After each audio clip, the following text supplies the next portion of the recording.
Et Dieu va également commencer à te faire grandir dans différents niveaux spirituels. On va dire que tu dois toujours être bouillant pour Dieu, parce que il y a une chose que le diable attendra toujours, c'est que tu te refroidisses. Dans cette alliance avec Dieu, de toujours rechercher sa présence, rappeler le sacrifice de Jésus à la croix, parce qu'il n'est pas mort pour rien. Pour tout peuple, pour toute personne, de tout âge, de toute nation, de toute tribu. Allumer un feu dans ta vie où tu cherches la présence de Dieu. Les deux de Dieu on te traverse, mais la présence de Dieu va faire de toi l'homme la femme le plus heureux de la terre. Merci, cher Saint-Esprit, pour ta présence. Cher Saint-Esprit, je te remercie parce que c'est toi qui viens agir dans nos vies, dans nos cœurs. Par nous-mêmes, nous manquons des fois de mots. Mais nous te demandons que c'est toi qui amènes les convictions, que c'est les transformations, les restaurations. Seigneur, nous te remettons ces instants, ces temps. Nous voulons vivre un temps de l'éternité, un temps où nous sortons de notre espace-temps naturel pour entrer dans le temps divin. Dans le temps, Seigneur, dans lequel tu nous rachètes, dans le temps dans lequel tu instaures, Seigneur, ta grâce et tu instaures ta vie en nous. Nous voulons te remercier et t'exalter, Seigneur. Dans le nom de Jésus-Christ. Amen. Je vais vous encourager à ouvrir votre Bible dans le livre de Galates.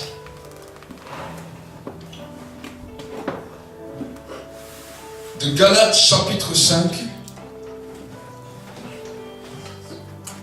Et nous allons commencer par le chapitre 5 et au verset 16. Nous allons voir ensemble ce que la Bible nous dit. Galates chapitre 5 et au verset 16. Amen. Dieu a quelque chose pour toi, Dieu a quelque chose à te dire. Dis à ton frère, dis à ta soeur, Dieu a quelque chose pour toi et Dieu a quelque chose à te dire. Amen. Regarde ton frère, regarde ta soeur, dis-lui, Dieu a quelque chose pour toi et Dieu a quelque chose à te dire. Amen. Galates chapitre 5 et au verset 15, au verset 16. Voici ce que la Bible nous dit. La Bible nous dit la chose suivante. J'attends juste que tous y sont. La Bible nous dit, je dis donc, marchez par l'esprit et vous n'accomplirez point les désirs de la chair. Car la chair a des désirs contraires à l'esprit et l'esprit en a de contraires à la chair. Ils en sont opposés l'un à l'autre, afin que vous ne fassiez pas ce que vous voudriez. Mais si vous êtes conduits par l'esprit, vous n'êtes pas sous la loi. Or, les œuvres de la chair sont évidentes, c'est-à-dire l'inconduite, l'impureté, la débauche, l'idolâtrie, la magie, l'hostilité, la discorde, la jalousie, la fureur, la rivalité, la division, les partis pris, l'envie, l'ivrognerie, l'orgie et toutes choses semblables. Je vous préviens, comme je l'ai déjà fait, ceux qui se livrent à de telles pratiques n'hériteront pas le royaume de Dieu. Mais le fruit de l'esprit est l'amour, la joie, la paix, la patience, la bonté, la bienveillance, la fidélité, la douceur, la maîtrise de soi. La loi n'est pas contre de telles choses. Ceux qui sont au Christ Jésus ont crucifié la chair avec ses passions et ses désirs. Si nous vivons par l'esprit, marchons aussi par l'esprit. Amen. La Bible nous dit deux choses différentes dans ce verset. La Bible, l'apôtre Paul est en train de parler à l'église de Galates de deux dimensions qui peuvent bouleverser et révolutionner notre vie.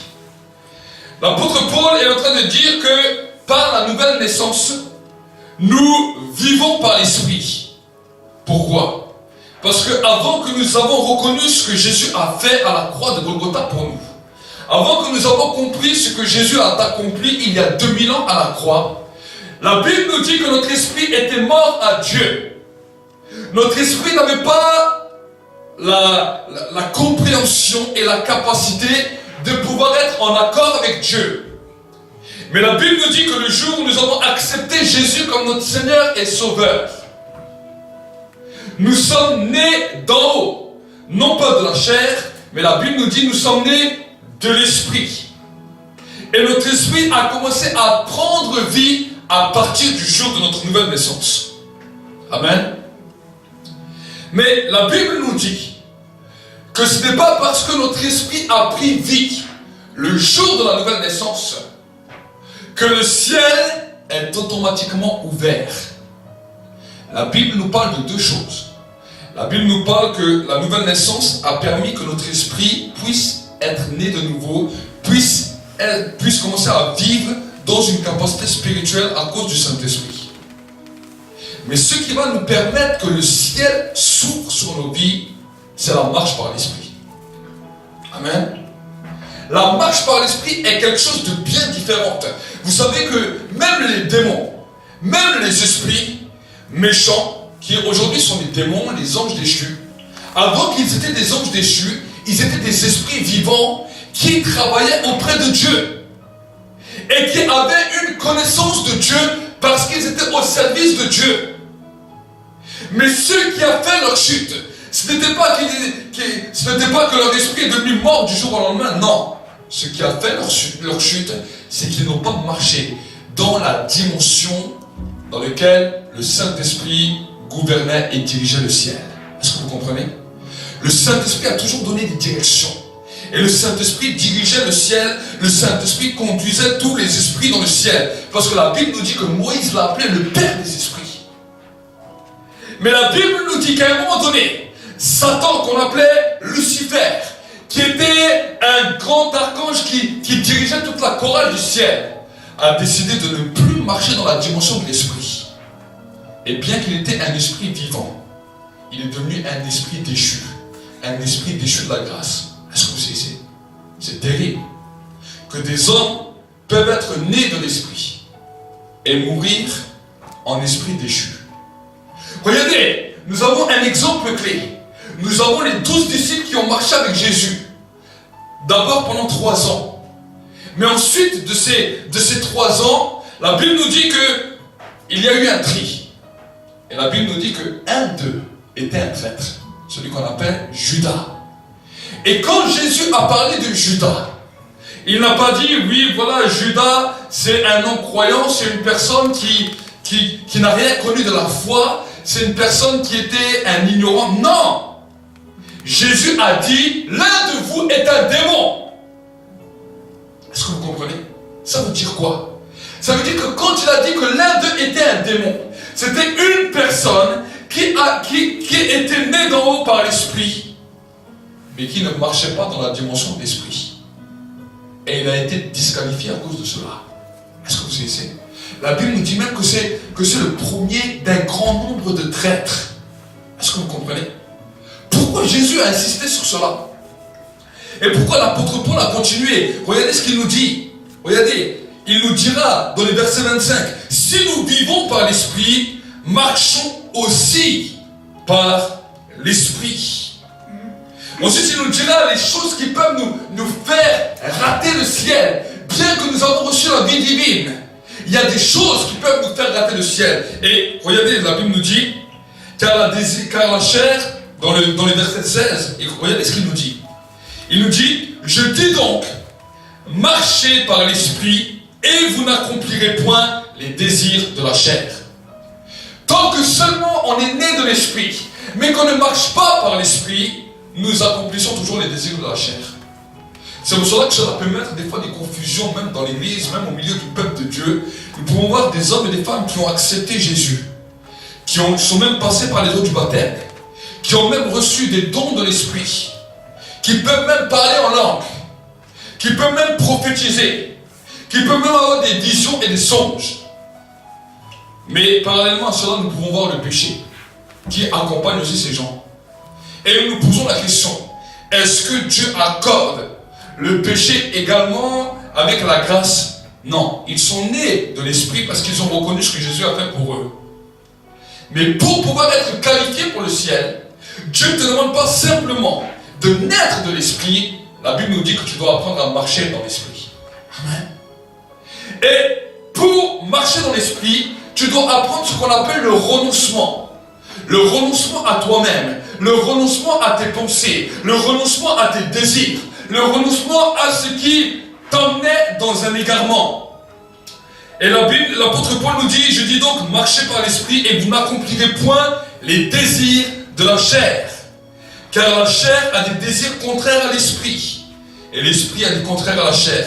Ils sont opposés l'un et l'autre, afin que vous ne fassiez pas ce que vous voudriez. Marcher en tant qu'enfant de Dieu va avoir une contrainte à chaque personne qui accepte Jésus. Et la contrainte, c'est quoi? C'est que vous ne marchez pas comme vous voudriez marcher. Il y a des règles à respecter. Il y a des principes à respecter. Et si nous ne respectons pas ces principes, malheureusement, et je dis bien malheureusement, la porte du ciel peut être fermée. Peut être fermée. Et le jugement. Vous savez, dimanche, j'ai parlé du jugement.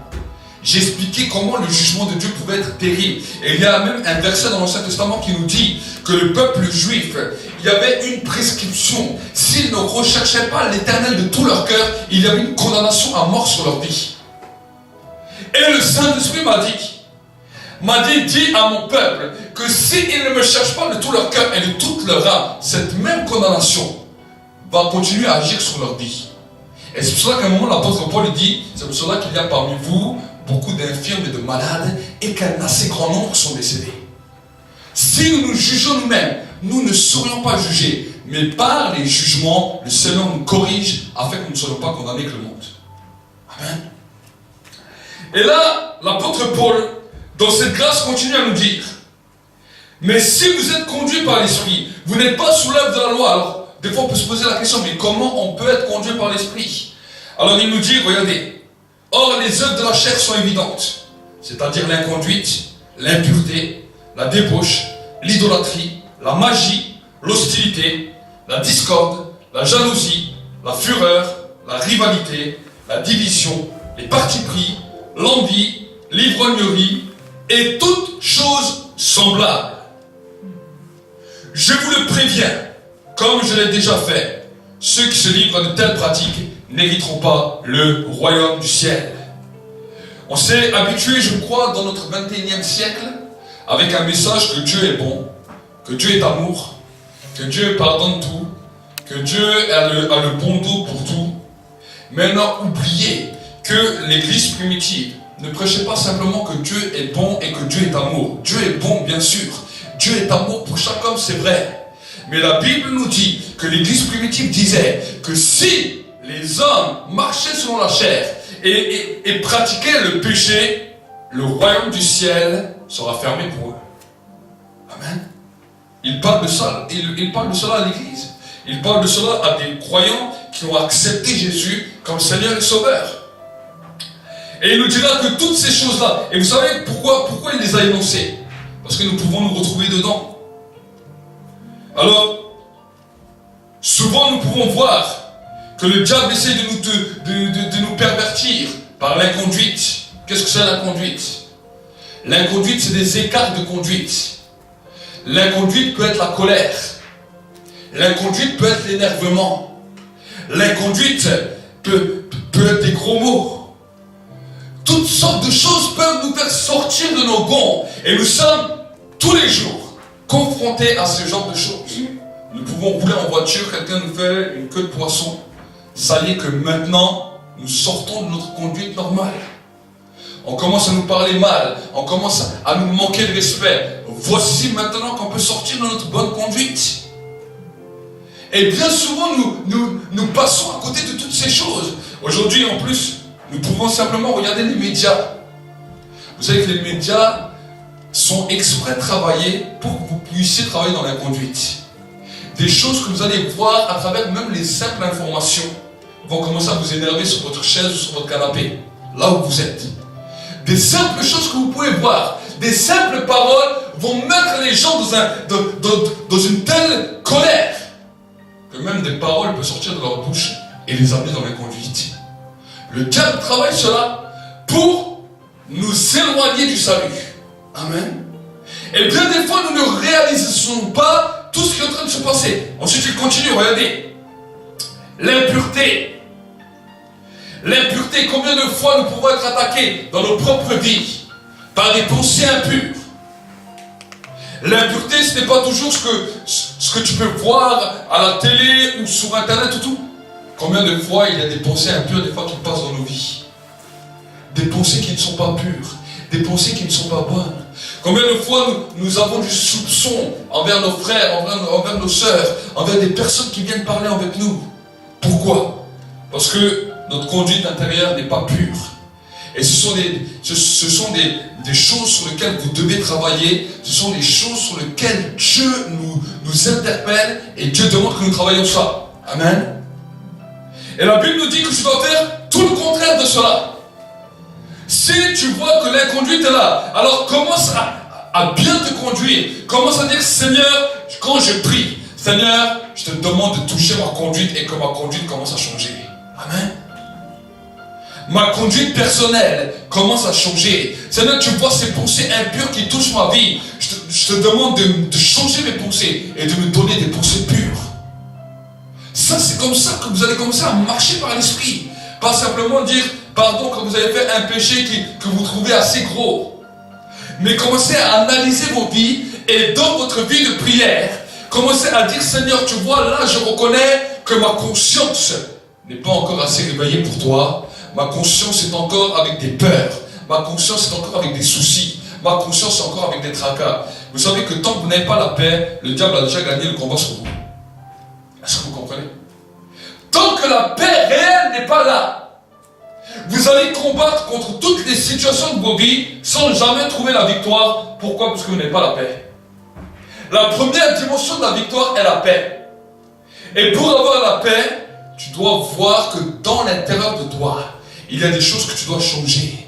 La peur, l'angoisse, les stress, tout cela, tu dois apprendre à t'en débarrasser dans la dimension de l'esprit. Amen. Ce sont des choses qui attaquent ton esprit. Ce sont des choses qui attaquent ta pensée. Ce sont des choses par lesquelles le diable joue et le diable vient te sensibiliser pour ne pas que tu entres dans le projet qu'il a prévu pour toi. Alors l'apôtre Paul est en train de nous encourager, de nous exhorter. Ensuite il continue. Il nous parle de la débauche. Alors, tout le monde n'est pas dans la débauche. La débauche peut faire partie des choses les plus visibles. Ceux qui vont à droite, à gauche, ceux qui sortent des fois dans les boîtes de nuit, ceux qui n'agissent pas comme la parole de Dieu nous le dit. C'est ça qu'on appelle la débauche. Mais ensuite il continuera, il nous montrera qu'il n'y a pas que la débauche qui détruit. L'idolâtrie détruit aussi. Nous pouvons... Qu'est-ce que c'est l'idolâtrie? C'est quelque chose que nous prenons avant Dieu. Peut-être une situation que nous prenons avant Dieu. Peut-être une personne que nous prenons avant Dieu. Peut-être des parents que nous prenons avant Dieu. Peut-être des enfants que nous prenons avant Dieu. Peut-être un mari, une femme que nous mettons avant Dieu. Et cela, la Bible nous dit, cela s'appelle de l'idolâtrie devant Dieu. Parce que la Bible nous dit que Dieu est un Dieu jaloux. Et que pour pouvoir trouver un équilibre dans nos propres vies, nous devons le mettre en premier avant toute chose, avant même toutes les situations. Et nous devons nous rappeler que nous sommes des étrangers et des voyageurs temporaires sur la terre. Et que si nous quittons cette terre, que cette solution est réalisée ou pas réalisée, nous devons être prêts pour aller au paradis. Et nous devons être prêts pour rejoindre celui qui nous a créés. Amen. C'est là où malheureusement la Bible nous dit que quand le Fils de l'homme viendra sur la terre, trouvera-t-il la foi? La Bible nous dit que quand Jésus viendra, quand le temps de l'enlèvement viendra, ça sera terrible parce qu'il y aura beaucoup de gens qui resteront.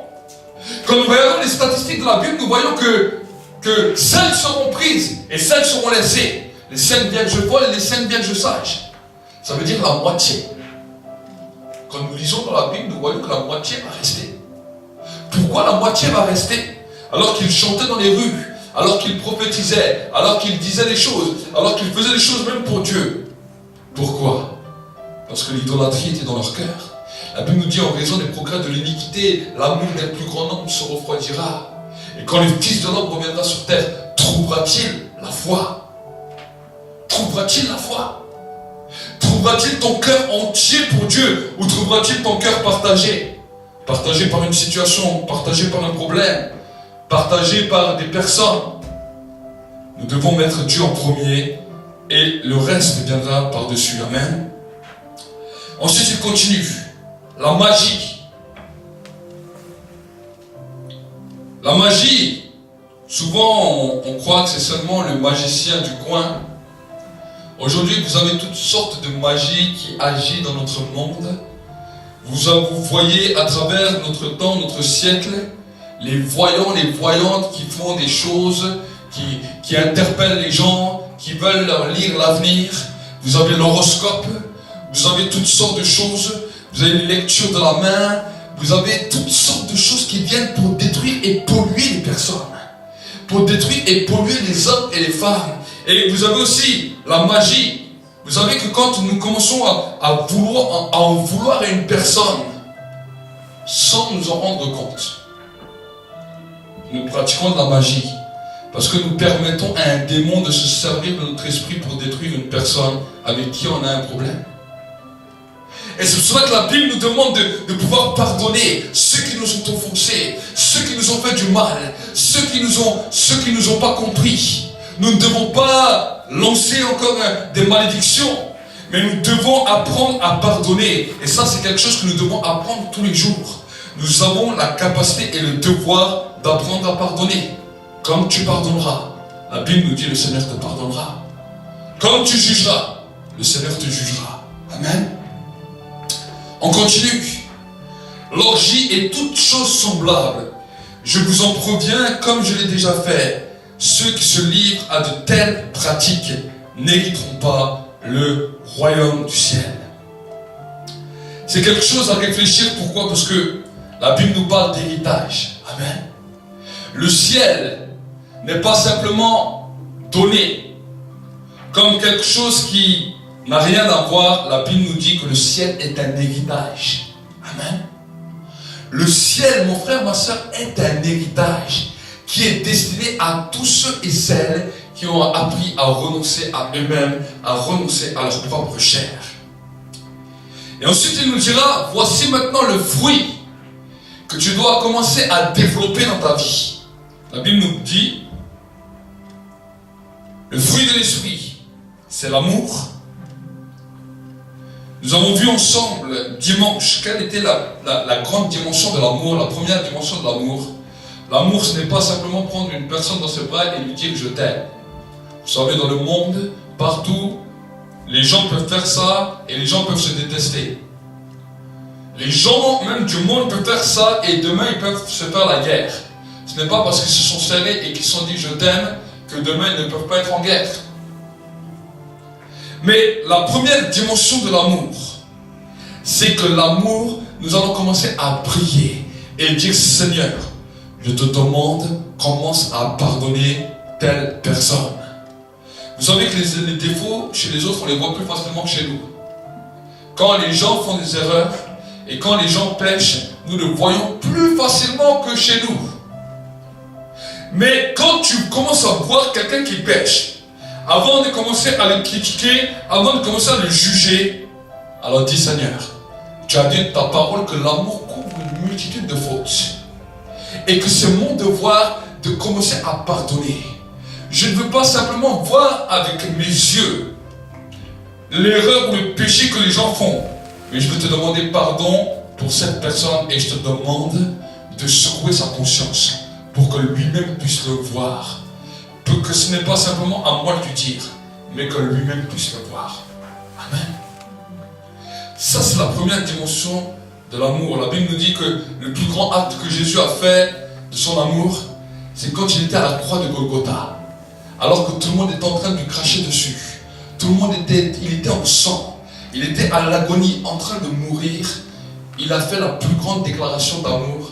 Il a dit, Père, pardonne-leur, car ils ne savent ce qu'ils font. Amen. C'était ça la plus grande déclaration d'amour qu'il a fait dans toute sa vie. Alors qu'il a guéri les malades, qu'il a fait toutes sortes de choses. La plus grande chose qu'il a fait, c'est qu'il a libéré le pardon pour l'humanité. Amen. Ensuite, il nous parle de la joie. La joie, la Bible nous dit que la joie de l'éternel, c'est ce qui va faire ta force. Tant que tu n'as pas de joie, tu n'as pas de force. Et vous avez vu, bien souvent, quand la tristesse peut nous toucher, la tristesse a touché chacun d'entre nous. La tristesse touche tous les hommes de la terre. Mais quand la tristesse vient, c'est terrible. Parce que la tristesse t'enlève toute ta force. La tristesse te dépouille de ta force. Et alors que même tu as peut-être la santé, à cause de la tristesse, c'est comme si tu n'as plus rien. Combien de gens, même aujourd'hui, à l'heure actuelle, dans notre pays, sont dans les hôpitaux psychiatriques, pas parce qu'ils sont malades physiquement, mais parce qu'une telle tristesse est tombée sur leur vie, que ça les a mis dans des enfermements dans lesquels même les docteurs ne savent pas quoi faire. Nous sommes dans un pays où il y a beaucoup de dépressifs, beaucoup de gens qui sont oppressés. Pourquoi? Parce que les gens ne sont pas heureux. Les gens n'ont pas de joie. Et parce qu'ils n'ont pas de joie, et bien cela pose un problème dans leur pensée, dans leur conscience. Parce que Dieu a voulu amener la joie à l'homme, et c'est terrible quand l'homme n'a plus de joie. Amen. Alors, on peut se poser la question, comment on peut avoir la joie? La Bible nous dit, soyez remplis du Saint-Esprit. Comment être rempli du Saint-Esprit? L'apôtre Paul nous dit, soyez renouvelés par des psaumes, par des hymnes et par des cantiques spirituels. La louange a la capacité de nous amener et de libérer la joie sur nos vies. Une personne qui va prendre du temps dans la louange, qui va prendre ne serait-ce que 30 ou 40 minutes par jour, juste à louer Dieu, va être régénéré dans sa pensée, va être régénéré dans son esprit. Et la joie naturelle de Dieu va commencer à couler en lui. Amen. C'est dans la louange et l'adoration que vous allez retrouver réellement la joie de Dieu. Et si tu sens la tristesse qui vient, alors c'est le Saint-Esprit qui est en train de t'interpeller. Entre maintenant dans un temps de louange. Entre maintenant dans un temps de remerciement. Entre maintenant dans un temps où tu m'adores jusqu'à ce que la joie de Dieu vienne. Et alors, la vie de l'Esprit recommence. Amen. La force qu'on t'avait enlevée revient. Et le Saint-Esprit va te renouveler. La Bible nous dira dans le livre des Proverbes qu'un cœur joyeux favorise la guérison, mais qu'un esprit abattu dessèche les os. Donc le cœur joyeux va favoriser tout. Va même favoriser ta guérison, va favoriser ta restauration, va favoriser ton miracle. Le cœur joyeux va t'ouvrir la porte du ciel. Amen. Ensuite il continuera. Il y a l'amour, il y a la joie. Maintenant il y a la paix. Bien souvent nous ne savons pas comment être en paix. Jésus a dit, je vous donne ma paix, je vous laisse ma paix. La paix de Dieu est quelque chose d'extraordinaire puisque la Bible nous dit que la paix de Dieu dépasse toute notre intelligence. Et pour que cette paix puisse être marquée dans nos vies et puisse résister dans nos vies, nous avons besoin de développer la prière. Amen. La prière. Mais alors, dans la prière, il y a toutes sortes de prières. Je ne vous parle pas de la prière de demande. Je ne vous parle pas de la prière de l'intercession. Je ne vous parle même pas de toutes sortes de prières que vous pouvez faire pour le monde entier, pour vos familles, pour vos amis. Je ne parle pas de cette prière. Mais je parle de la prière de la recherche de la présence de Dieu. Ça, c'est une prière qui est différente. Dans laquelle tu dis, Seigneur, je veux chercher ta présence. Je veux adorer ta présence. Et je veux te chercher jusqu'à ce que je t'ai trouvé. Tant que la paix de Dieu ne remplit pas vos vies, c'est que votre temps de prière, vous n'avez pas fait un temps de rencontre directement avec Dieu. Est-ce que vous essayez? Vous avez essayé, mais vous n'y êtes pas parvenu. Des fois, nous pouvons faire un temps de prière et nous sortons de ce temps de prière totalement toujours découragés, totalement désespérés, totalement toujours apeurés, alors qu'on a prié. Mais vous avez prié avec toutes sortes de demandes. Vous avez prié avec toutes sortes de choses. Mais vous n'avez pas prié en recherchant ardemment la présence de Dieu. Quand vous cherchez la présence de Dieu, et quand cette paix descend sur vous, quand cette paix vous remplit, à ce moment-là, vous savez que vous avez été en contact avec Dieu. Et parce que vous avez été en contact avec Dieu, à ce moment-là, vous allez voir que vos problèmes, vous n'allez plus les voir comme des problèmes, mais vous dites, voilà Seigneur, maintenant que je t'ai rencontré, je te dépose à tes pieds mes problèmes, mes soucis, mes tracas, parce que je sais que ta paix est là. Amen. Ça, c'est quelque chose d'important. Et malheureusement, dans notre 21e siècle, nous voyons, j'ai pu voir à travers le ministère, que c'est la chose qui est le plus négligée. La louange, nous connaissons. Nous pouvons tous chanter des cantiques, nous mettons un karaoké, nous mettons des paroles, nous chantons, nous louons. Nous arrivons tous à avoir la joie, plus ou moins. On peut faire des cultes, on peut faire des réunions, des concerts de louange, on peut faire toutes sortes de choses dans lesquelles les gens ressortent avec la joie. Ils ont senti qu'une force nouvelle est venue en eux. Même s'ils sont venus dans l'église découragés, désespérés, à cause du temps de la louange, quelque chose s'est passé dans leur vie. Quelque chose de glorieux s'est passé dans leur vie et ils ressentent une force, ils ressentent un courage. Mais des fois, quand ils partent de l'église, à peine ils rentrent chez eux, c'est comme si le diable revient leur revoler leur force. Et c'est pour cela que la paix est essentielle. Parce que maintenant, quand tu vas chercher cela, et que la paix de Dieu entre en toi, la paix de Dieu va surpasser ton intelligence. La Bible nous dit, même si ton cœur te condamne, Dieu est plus grand que ton cœur. Amen. Ensuite, l'apôtre Paul continue. Dans cette même dimension, il y a ce qu'on appelle la dimension de la patience. Qu'est-ce que c'est la patience? La patience est réservée pour celui et celle qui est persévérant. Celui qui ne persévère pas, malheureusement, ne va pas connaître la patience. La patience, c'est celui qui persévère dans la louange, celui qui persévère dans la prière, celui qui persévère à pardonner, quand bien même la difficulté du pardon est difficile. À ce moment-là, il reçoit la patience.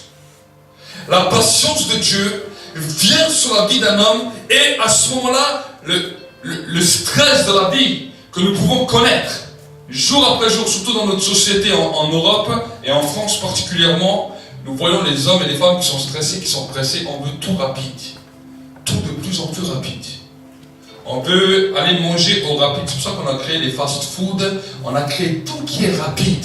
Maintenant, les aliments, tu les mets même pas 5 minutes dans un micro-ondes, tu les ressors, ils sont déjà cuits. Tout est rapide. Tout est rapide. La télévision, c'est rapide. En 2 heures, on t'a fait une vie d'une personne. Tu peux voir un film en 2 heures. En 2 heures, tu as vu toute la vie d'une personne. Tu l'as vu quand il était petit, tu l'as vu quand il était grand, tu l'as vu quand il est mort. Tu as compris tout de sa vie en 2 heures. Et malheureusement, je crains que dans les églises, les gens veulent aussi voir des cultes rapides.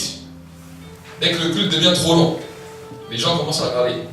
Dès que la louange devient trop long, les gens ne sont plus contents. On veut tout que ce soit rapide. On veut une petite prière rapide. On veut les choses rapides. On veut l'exaucement rapide. J'aimerais vous dire que l'exaucement de Dieu n'est pas un exaucement micro-ondes. Dieu n'agit pas à la vitesse du micro-ondes. Dieu agit à la vitesse de la lumière. Dieu est bien plus rapide et bien plus réel que notre temps, mais son temps à lui n'a pas la même valeur numérique que notre temps à nous. Amen. Amen. Le temps de Dieu n'est pas notre temps. Et la Bible nous demande de racheter le temps, de rentrer dans le temps de l'éternité pour que notre temps soit impacté et pour que nous puissions comprendre et saisir les dimensions et les capacités que Dieu veut libérer sur nos vies. Amen. Alors ça, c'est la patience. Et la patience va créer en nous ce qu'on appelle la bonté, la bienveillance et la fidélité. Amen. La bonté par rapport à quoi? Par rapport à Dieu. Vous savez que des fois nous sommes ingrats. Dieu nous a donné la vie, Dieu nous a donné le souffle de vie, Dieu nous a donné la grâce. Et quand Dieu ne nous exauce pas comme nous on voudrait, on devient ingrat. On va dire, pourquoi Seigneur tu ne m'exauces pas? Et pourquoi tu ne m'as pas répondu là? Et pourquoi tu n'as pas fait ci? Et pourquoi tu n'as pas fait ça? Mais la Bible nous dit que nous devons développer en nous la bonté, la bienveillance et la fidélité. Sachant que si Dieu nous répond favorablement, nous sommes heureux. Mais que si Dieu aussi des fois ne nous répond pas favorablement, nous devons aussi accepter ce que Dieu fait et ce que Dieu dit. Amen. La Bible nous dit que cela va amener quelque chose de glorieux. Parce que cela va amener la douceur. Et cela va amener la maîtrise de soi. Et nous avons tous ce chemin à faire pour arriver à cette capacité. Il faut que dans notre esprit, nous soyons comme le Maître a été, la Bible nous dit, doux et humble de cœur. Amen. Jésus a su se maîtriser. Et bien des fois, nous pouvons voir que nous ne maîtrisons pas toutes les sphères de nos vies. Mais Dieu veut nous apprendre à commencer à maîtriser. Nous pouvons voir dans toutes les différentes choses de nos vies. Nous pouvons voir des fois même dans les choses les plus simples. Je vais vous dire une des choses que l'apôtre Paul a dit, que même les excès de table peuvent être un péché. Et des fois, nous pouvons être nous-mêmes devant notre assiette et ne pas arriver à nous maîtriser. Parce que nous avons tellement faim et nous mangeons. C'est des choses qui arrivent dans notre société. C'est des choses qui nous sont arrivées, c'est des choses qui nous sont arrivées. Et c'est pour cela que j'ai appris quelque chose de glorieux avec le Saint-Esprit, c'est qu'il m'a dit, mange quand tu n'as pas faim, et quand tu as faim, ne mange pas. Parce que quand la faim vient, et quand la faim est vraiment là, on peut faire des excès et on n'arrive pas à s'arrêter. On n'arrive des fois pas à se maîtriser. Et ça peut causer même des fois des dégâts, même dans le corps. Il y a des personnes qui souffrent, qui vont même dans les hôpitaux, parce qu'ils ont eu des problèmes à cause de la non-maîtrise de la nourriture. Ce sont des choses qui arrivent dans notre pays. Et si Dieu en parle, ce sont des choses qu'il veut nous apprendre pour que nous puissions comprendre et saisir ce qu'il veut nous faire comprendre. Amen. Et voici ce qu'il nous dira à la fin. Ceux qui sont en Christ Jésus ont crucifié la chair avec ses passions et ses désirs. Si nous vivons par l'Esprit, marchons aussi par l'Esprit. Et ce soir, la dimension que le Saint-Esprit veut nous donner, c'est que nous devons apprendre à marcher dans l'Esprit. Chaque jour, nous allons faire des efforts. Nous n'arriverons pas tout d'un coup. Et nous n'arriverons peut-être jamais à tout. Nous n'arriverons peut-être jamais à la perfection. Mais l'apôtre Paul nous disait, nous courons vers la perfection. Nous essayons d'atteindre la perfection. Quoique nous savons que humainement, nous n'arriverons jamais à atteindre la perfection. C'est impossible pour un homme d'atteindre la perfection. Mais si nous faisons aucun effort, nous sommes autant coupables que celui qui pêche. Amen. Dieu ne va pas nous juger si nous faisons des efforts et que nous n'y arrivons pas. Dieu va nous juger si nous ne faisons rien et nous disons, voilà, de toute façon nous sommes comme ça, Dieu nous connaît. Là oui, là nous sommes condamnables devant Dieu. Mais si nous faisons des efforts et que des fois nous tombons, la Bible nous dit même si le juste tombe, l'Éternel l'en relève toujours. Amen. Dieu attend de nous que nous faisons un effort. Dieu attend de nous que nous faisons un pas vers lui pour que lui commence à agir dans nos vies. Amen. Nous sommes, premièrement, avant d'être chrétiens, nous sommes disciples de Jésus. Et dans le mot disciple, il y a discipline. Si tu enlèves la discipline du chrétien, il n'y a plus de disciples. Amen. S'il y a des croyants qui croient que c'est Dieu qui va tout leur faire à l'intérieur d'eux et qu'ils n'ont rien à faire, alors ils se trompent. Parce que la première des règles dans lesquelles Jésus a appelé ceux qui le suivaient, il les a appelés les disciples. Amen. Et les disciples, cela impliquait quelque chose. Cela impliquait qu'ils devaient faire quelque chose. Jésus les prenait avec pour prier. La Bible nous dit que les disciples, Jésus les prenait tellement de temps des fois pour prier qu'ils s'endormaient. Jésus les prenait pour travailler avec lui. Jésus les prenait pour faire les choses avec lui. Jésus les prenait pour apprendre à marcher dans la sainteté, pour apprendre à marcher dans la vérité. Et des fois, quand il devait les reprendre, il les reprenait. Des fois même sévèrement. Mais la Bible nous dit que c'est ça qui a fait que ces hommes et ces femmes avaient la capacité d'aller jusqu'au bout. Amen. Si tu veux voir Dieu agir, alors commence à mener une vie de discipline. Commence à te discipliner dans le jeûne, dans la prière, dans la louange, dans l'adoration. Commence aussi à te discipliner, à fréquenter aussi l'église, la maison de Dieu, et à avoir une communion avec des frères et des sœurs. Et alors tu verras que là où des fois tu as de la difficulté, certains vont commencer à t'aider. Amen. Et que quand toi-même tu seras aussi plus fort, tu pourras peut-être aider d'autres. Amen. Mais avant de vouloir aider les gens, commence à dire, je veux apprendre à devenir un disciple. Amen. Je veux apprendre à devenir un serviteur. Je veux apprendre à servir. Je veux apprendre à faire comme le maître. Et alors tu vas voir que Dieu, dans sa grâce, va faire quelque chose de glorieux dans ta vie. Amen. Vous savez que certaines situations, Dieu peut nous éprouver, Dieu peut nous interpeller à travers certaines situations. Nous pouvons des fois passer par certaines situations et Dieu a des messages pour nous. Dieu nous interpelle à changer de voie. Amen. Le jugement ne commence pas par le monde. La Bible nous dit que le jugement commence par la maison de Dieu. Et malheureusement aussi les hommes et les femmes qui ont accepté Jésus ne veulent pas mettre leur vie en règle. C'est eux les premiers qui vont passer sur le jugement. Est-ce que vous comprenez? Et la Bible nous dit ici, celui qui est sauvé passe à cause de ce jugement, passe déjà d'une manière, par une difficulté pour aller au ciel. La Bible nous dit, qu'en sera-t-il du monde qui ne craint pas Dieu et qui n'a pas de regard pour Dieu? C'est terrible. Donc j'aimerais vraiment vous encourager et que votre esprit puisse devenir vraiment radical, que vous puissiez devenir radical dans votre pensée, radical dans votre esprit, et que vous puissiez marcher avec Dieu d'une nouvelle manière. Amen. Nous allons prier. Et j'aimerais vraiment que tu puisses parler à Dieu ce soir. Là où peut-être tu as échoué. Là où peut-être tu as délaissé. Là où peut-être tu n'es pas entré dans les dimensions que Dieu voulait. J'aimerais t'encourager à prier. Prie pendant un instant. Prie pendant un instant. Et demande la grâce de Dieu. Prie pendant un instant.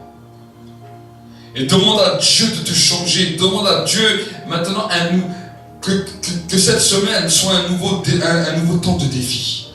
Un nouveau temps de défi. Un nouveau temps où tu vas marcher dans la sainteté. Un nouveau temps où tu vas marcher dans une nouvelle dimension.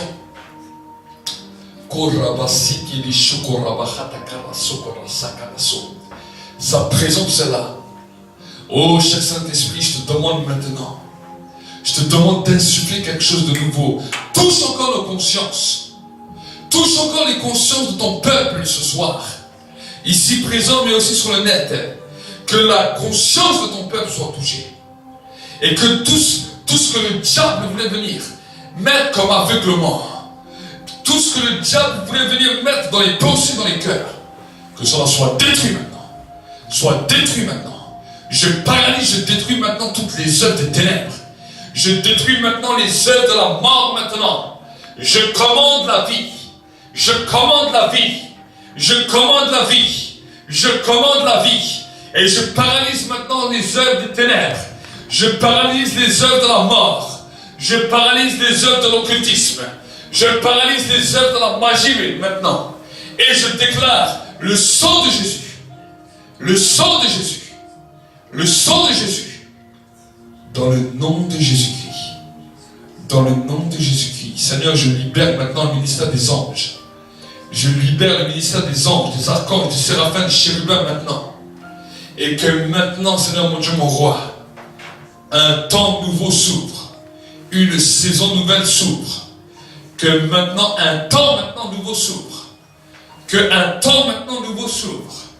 Que la dimension prophétique maintenant s'ouvre maintenant et s'active. Et que maintenant, toutes les œuvres qui ne glorifiaient pas ton nom soient arrêtées maintenant.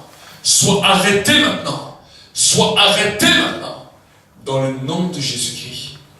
Dans le nom de Jésus. Merci, cher Saint-Esprit, pour ta présence. Merci, cher Saint-Esprit, pour ta vie qui coule maintenant. Pour ta vie qui coule maintenant. Au nom de Jésus-Christ. Au nom de Jésus-Christ. Au nom de Jésus. Nous te bénissons, nous te rendons grâce. Reste comme ça, reste dans sa présence. Reste dans sa présence. Reste dans sa présence encore un instant.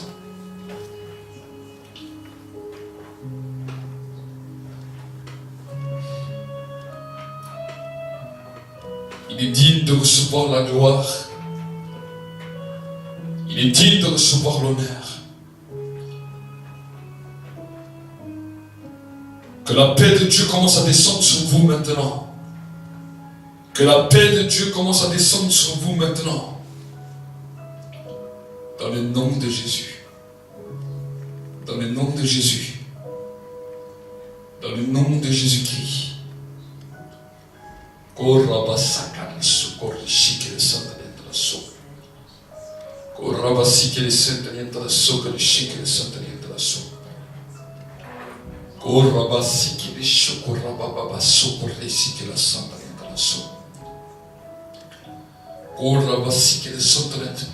Oh Saint-Esprit, commence à agir de manière puissante.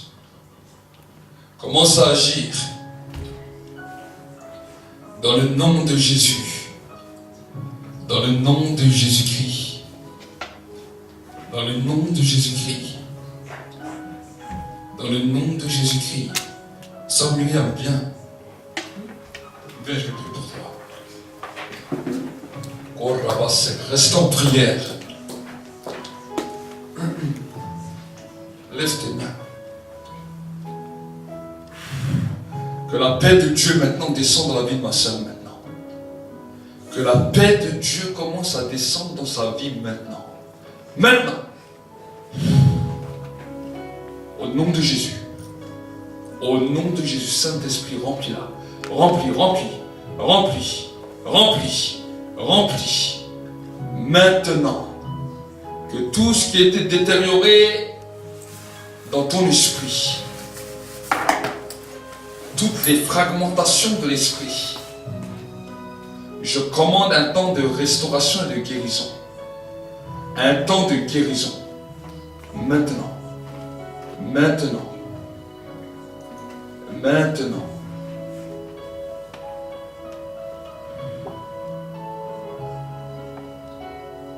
Dans le nom de Jésus. Dans le nom de Jésus. Dans le nom de Jésus. Le Seigneur te dit la chose suivante, ma fille. Ne t'inquiète pas pour toutes tes situations. Le Seigneur te dit, j'ai entendu ta prière. J'ai vu les choses. Ce que j'ai à te dire n'est pas la parole la plus facile. Mais le Seigneur te dit, j'ai vu que l'atmosphère des fois du cœur de même ton mari n'était pas toujours sincère envers toi. Et le Seigneur te dit, la situation difficile par laquelle il était passé était un avertissement pour sa vie. Était un avertissement. Parce qu'on ne joue pas avec moi. Et le Seigneur te dit, je l'ai restauré parce que tu as crié à moi. J'ai entendu ta voix et je l'ai restauré. Mais il doit comprendre maintenant et saisir maintenant qu'on ne joue pas avec moi. Qu'on ne joue pas avec moi.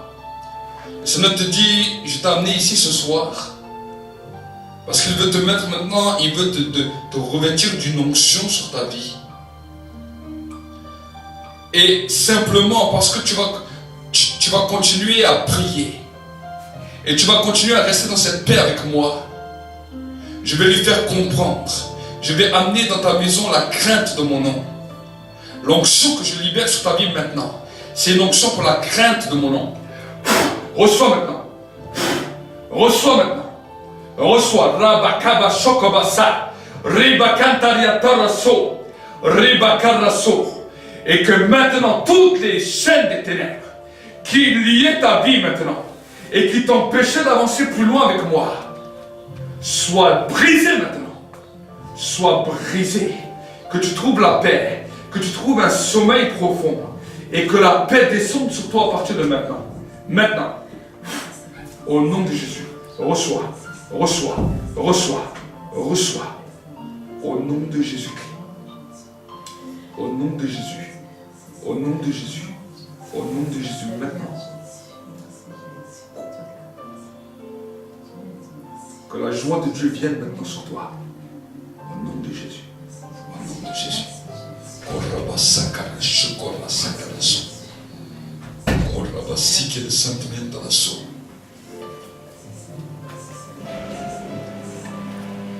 Saint-Esprit, merci pour l'onction. Continue à opérer. Qui continue à opérer. Qui continue à opérer. Seigneur, je te demande maintenant encore, une nouvelle dimension. Une nouvelle saison. Dans le nom de Jésus. Dans le nom de Jésus. Mamie, viens.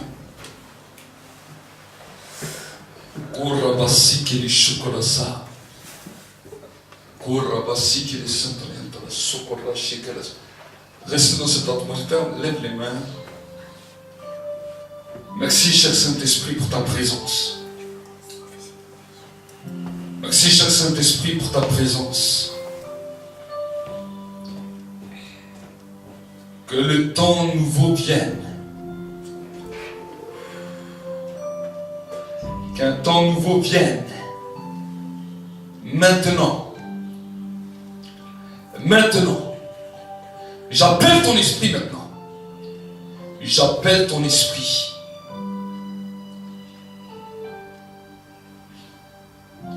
N'enferme pas ton esprit dans les choses de cette vie. Je te parle aujourd'hui, tu es ma fille. Et souvent ton esprit, tu l'as enfermé. Je vois comme ton esprit qui est enfermé. Dans les peurs, dans les craintes. J'ordonne à ton esprit maintenant de sortir maintenant de ces peurs. J'ordonne maintenant. Tu reprends maintenant une nouvelle dimension dans ta vie. Une nouvelle dimension dans ta vie. Le Seigneur te dit la chose suivante, ma fille. Tu ne peux pas tout gérer par toi-même. Tu ne peux pas tout comprendre par toi-même. Tu ne peux pas tout diriger par toi-même. Il y a trop de choses encore que tu diriges dans ta vie toi-même.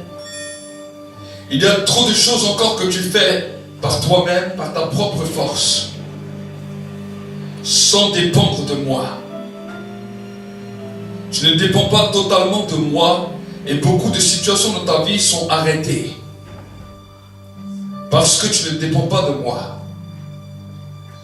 Le Seigneur te dit, il y a des situations qui sont produites dans lesquelles tu as dû t'arrêter pour apprendre à dépendre de moi. Le Seigneur te dit, apprends, commence à apprendre à dépendre de moi. Si l'onction descend maintenant sur ta vie, l'onction prophétique commence à descendre. C'est pour te réveiller dans ton esprit et pour te montrer comment tu peux dépendre de moi. Arrête de penser que tu peux tout faire. Arrête de penser que tu peux tout gérer. Mais commence à dire, Seigneur, je veux dépendre de toi. Je veux dépendre de toi. Je veux dépendre de toi. Dans le nom de Jésus.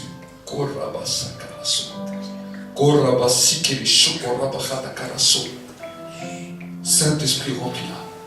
Maintenant, au nom de Jésus. Au nom de Jésus. Remplis. Que le feu maintenant. Que le feu. Remplis sa vie maintenant. Remplis. Maintenant. Au nom de Jésus-Christ. Au nom de Jésus. Au nom de Jésus.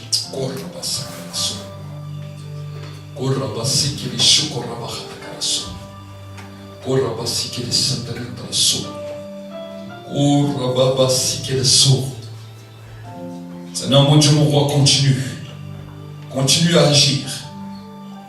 dans la vie de mes frères et de mes sœurs. Continue. Continue. Continue dans le nom de Jésus. Dans le nom de Jésus. Dans le nom de Jésus.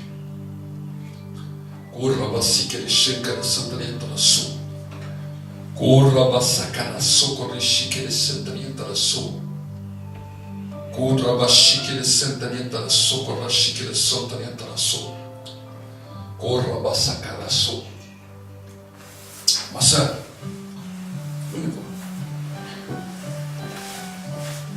levez vos mains. Même si vous êtes devant les hommes, une personne forte, votre cœur a beaucoup souffert.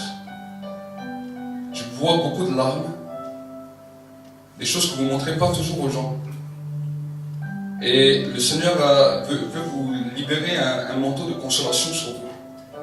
Il a dit, c'est fini le manteau de deuil, c'est fini le manteau de pleurs. Et il veut vous faire entrer dans un nouveau temps. Alors que je suis en train de parler, il y a comme les anges qui sont à côté de vous et qui sont en train de faire quelque chose. Il y a la présence de Dieu qui est en train d'agir dans votre vie. Et le Seigneur vous dit, c'est un manteau de consolation. Le cœur doit être restauré. Parce que le cœur a beaucoup pris. Vous avez beaucoup porté, beaucoup pris de choses sur vous, beaucoup pris de coups. Et le Seigneur vous dit, maintenant c'est un temps où ça se finit. Il veut vous amener dans un nouveau temps, dans une nouvelle saison, dans laquelle il y a des gens qui vont vous accepter à votre juste valeur. Souvent, vous n'avez pas été accepté à votre juste valeur. Souvent, les gens vous ont souvent critiqué. Et je vois cela dans l'esprit. Et c'est un temps maintenant nouveau pour vous. Recevez maintenant l'amour de Dieu. Seigneur, tu vois cet esprit qui a été meurtri, brisé. Même par les gens les plus proches. Les gens que tu faisais le plus confiance t'ont souvent trahi. Et cela a des fois créé même des peurs. De dire, est-ce que je vais encore souffrir? Le Seigneur te dit, c'est un temps maintenant de fin. C'est un temps de renouveau maintenant. Reçois maintenant. Reçois l'assèchement de tes larmes. Chacune de tes larmes ont été portées dans les vases. Je vois des anges qui sont venus avec des vases porter tes larmes. Et le Seigneur te dit, maintenant c'est un temps de guérison et un temps de restauration. Reçois. Reçois maintenant. Reçois. Au nom de Jésus. Le manteau de la consolation.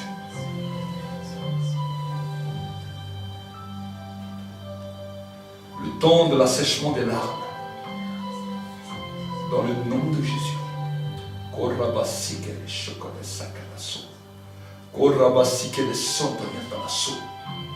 Et que Seigneur, de ce temps de consolation, le Seigneur te dit, il va te relever. Il va te relever. Une nouvelle force dans ta foi va venir. Des fois, tu pensais que c'était arrivé à bout. Tu ne savais même plus comment tu allais continuer. Mais le Seigneur te dit, maintenant, je renouvelle tes forces. Comme l'aigle. Et pendant que je suis en train de te dire ça, le Seigneur me dit, tu sais quand l'aigle commence à évoluer, il enlève toutes ses plumes. C'est un dépouillement. Et il reste là jusqu'à ce que les ailes repoussent. Le Seigneur te dit, je t'ai placé sur un lieu élevé. Un lieu des fois où tu croyais que tu étais solitaire. Mais c'est dans ce lieu où Dieu est en train de faire repousser comme tes ailes pour te redonner un nouvel élan. Sois béni maintenant. Sois béni. Au nom de Jésus. Au nom de Jésus. Au nom de Jésus. Et que dans ton corps tu retrouves la force. Que la guérison coule. Au nom de Jésus. Amen.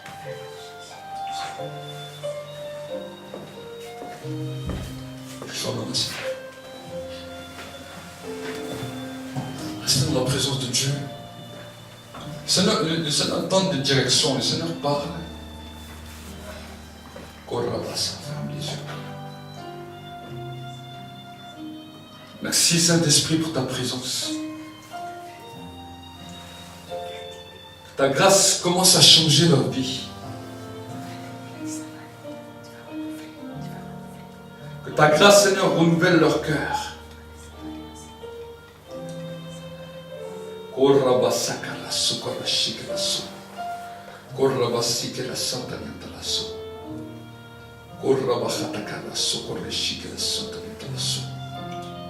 Merci Saint-Esprit.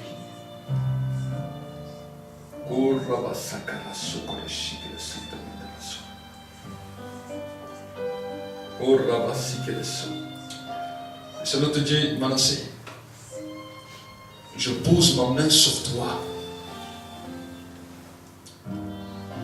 Et ce que tu fais dans le secret, alors que des fois personne ne te voit, le Seigneur te dit, je te vois. Et je vois l'amour que tu me portes dans le secret. Tu es quelqu'un qui ne veut pas toujours montrer ce que tu ressens pour moi. Et le Seigneur te dit, je te travaille en secret. Je te couvre de mon aile. Et je pose ma main sur toi. Je vais t'amener dans de nouveaux horizons.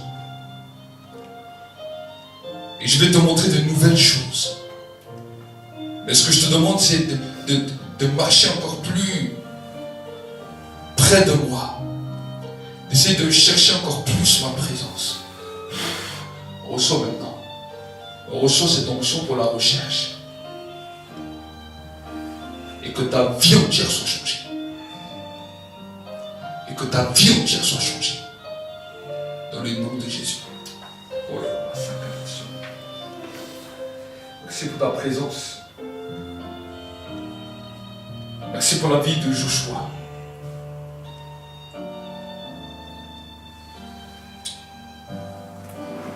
Le Seigneur te dit, Joshua, je vais apprendre à canaliser tout ce que j'ai mis en toi. J'ai déposé en toi beaucoup de dons. Et je vais t'apprendre, avec le temps, avec les années, à canaliser ces choses pour être utile de manière puissante et efficace. Mais je vais encore te travailler dans la patience. Le Seigneur te dit, ne sois pas impatient, mais marche devant moi, marche dans mes pas. Et alors tu verras que jour après jour, je te conduirai et je te dirigerai. Te dis ton Seigneur et ton Dieu qui t'aime.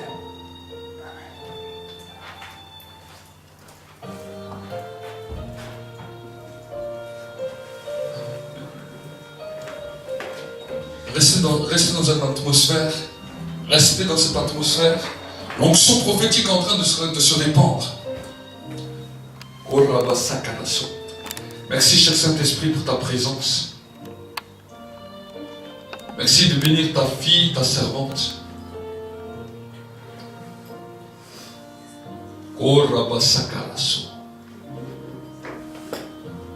Et le Seigneur te dit la chose suivante.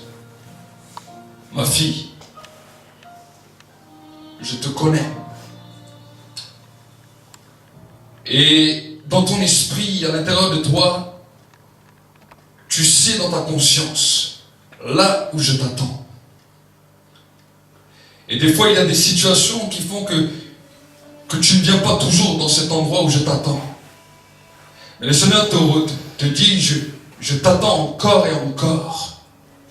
Et je te relance un nouveau défi. Va au-delà de ta force, va au-delà de tes pensées. Et alors tu verras que j'accomplirai des nouvelles choses. Tu es arrivé déjà dans un nouveau temps. Tu as vu certaines choses avec moi, mais le Seigneur te dit, c'était simplement les prémices. Va dans l'endroit où je t'attends. Entre dans cette dimension. Et alors tu verras des choses plus grandes. Te dis ton Seigneur et ton Dieu qui t'aime. Reçois maintenant cette onction et cette force pour aller dans cet endroit. Au nom de Jésus. Au nom de Jésus. Seigneur, je prie maintenant pour l'Église. Tous ceux qui n'ont pas pu venir. Et je te demande que cette onction prophétique continue à se répandre. Continue à se répandre. Que l'onction prophétique commence à saisir. Seigneur, je prie maintenant que l'onction prophétique va dépasser l'entendement, va dépasser, Seigneur, les raisonnements, va dépasser les pensées. Et que, Seigneur, c'est l'onction prophétique qui amène le changement. Recevez maintenant encore. Levez seulement vos mains. Soyez baignés dans cette onction. Soyez remplis maintenant de cette onction. Soyez touchés maintenant par cette onction. Que l'onction maintenant transforme vos vies maintenant. Et que l'onction vous bouleverse jusqu'à vos os. Que l'onction vous transforme. Et que l'onction vous amène dans une nouvelle dimension. Recevez maintenant. Recevez, recevez, recevez, recevez. Dans le nom de Jésus. Amen. Et Dieu va également commencer à te faire grandir dans différents niveaux spirituels. On va dire que tu dois toujours être bouillant pour Dieu, parce que il y a une chose que le diable attendra toujours, c'est que tu te refroidisses. Dans cette alliance avec Dieu, de toujours rechercher sa présence, après le sacrifice de Jésus à la croix, parce qu'il est pas